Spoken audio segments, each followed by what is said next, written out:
Ipahinga nyo na lang muna yan sa inyong mga tahanan. Baka ganun yun, the strength card. Kailangan nyo munang humarap sa pagnilay-nilay. Do some reflection. Huwag kayong magmamadali. Oo. Take it easy.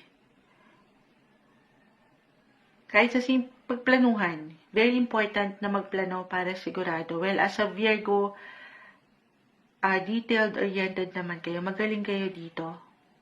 Not the best time, maiwan ko, to do some major or big action mid-month.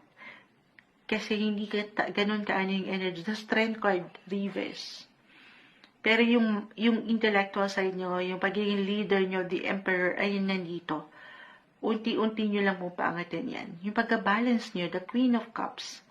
Pero, dun sa in a way, baka merong mga balakid sa paligid. At yan, baka magka-aberya. Kumbaga, sa daan, o sa ilang pamamaraan nyo na ayaw natin. So, kalmahan. Kailangan, very important na talaga na merong plano. 7 of Pentacles. Huwag kayong pasugod. Unti-unti ito. Hindi nyo kailangan laliman or ano pa man, guys, ha? Ayun lang. So, andito yung excitement or sabi ko nga yung pagiging adventurous nyo, umaangat dito. May tendency